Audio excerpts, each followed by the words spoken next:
Ce serait d'abord un chasseur qui est parti en forêt pour faire la chasse, et le premier gibier qu'il a rencontré, c'était un porc-épic qui était en train de brouter une racine.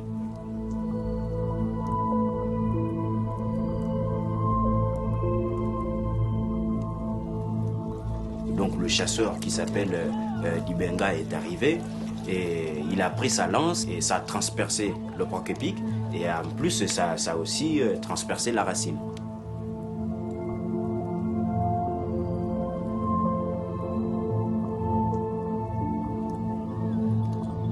Quand il a commencé à manger, il s'est rendu compte qu'elle avait un goût vraiment amer et qui était pas peut-être normal pour une viande normale.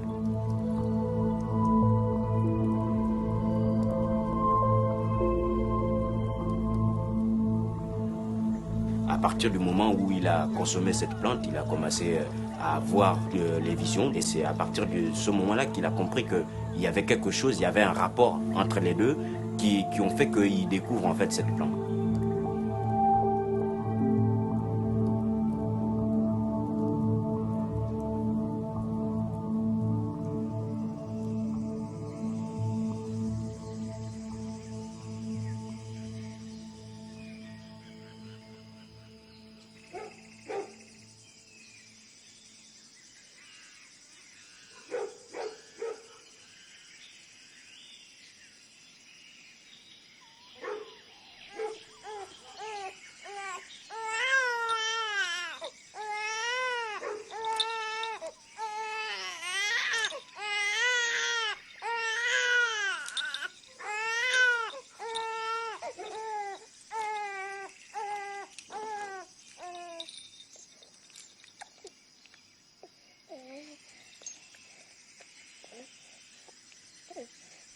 Puma miyo na bamakano me nende mupuma for banki pama na bamabandu kame na beagane na bamakano me beagane manika amanika do beagane te uendiki medo na mojako oto obudumia te budumia na mojako no budumia te budumia.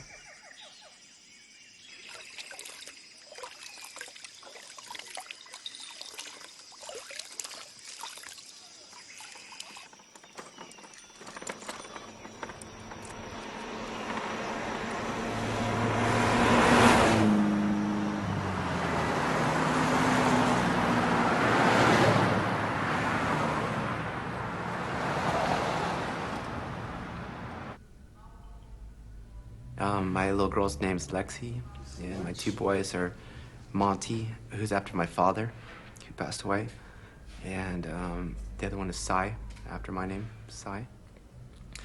And they're great, total inspirations for me. But my heroin use, I was able to hide it from everybody. I mean, I was pretty active heroin addict. Hadn't lost my job. I hadn't lost my family yet, but I was about ready to. And I knew I just wanted to stop.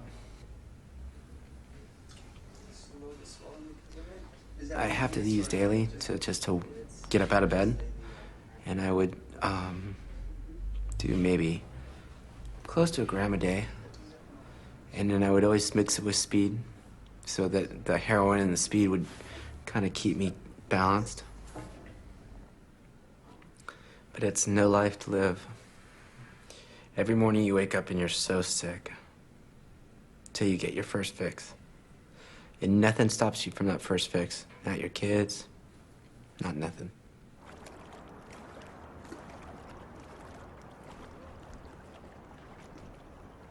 I was having breakfast with a friend of mine who was a chemist, and he was going through a freezer he had, and the freezer was full of different types of drugs.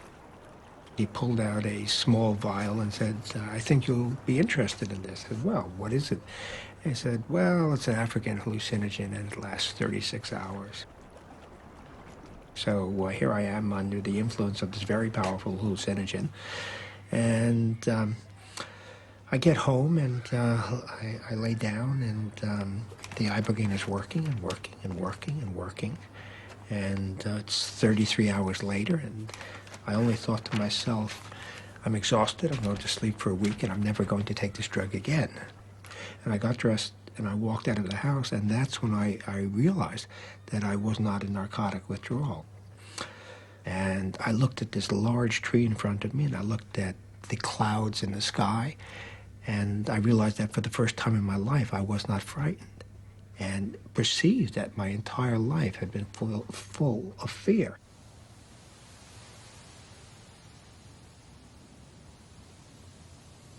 Somewhere, I think it was the end of 1988 or early 89, I believe, I received a call from Mr. Howard Lotzoff, who was living in Staten Island in New York City. And he claimed he had a cure for drug addiction. And he explained that somewhere in the late 60s, he took this bizarre drug called ibogaine. And after that experience, he had lost his cravings for drugs. And prior to that time, he had been a multi-drug user. At the time I received this call, I really didn't think very much of it. I get numerous calls from people who claim they have a cure for something or other, and they want me to study it.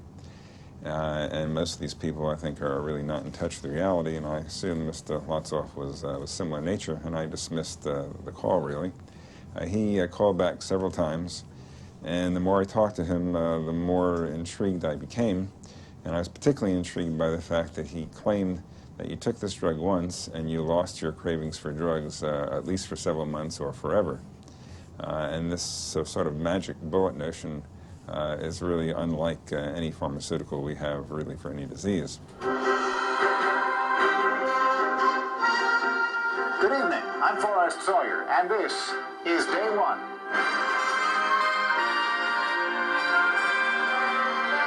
What if we could cure drug addiction with a single pill? I'm clean. I don't have any cravings for cocaine. But the cure itself makes you high. And government researchers wonder if it really cures anything at all. Ibogaine is a psychedelic drug that puts its users on a 3-day trip.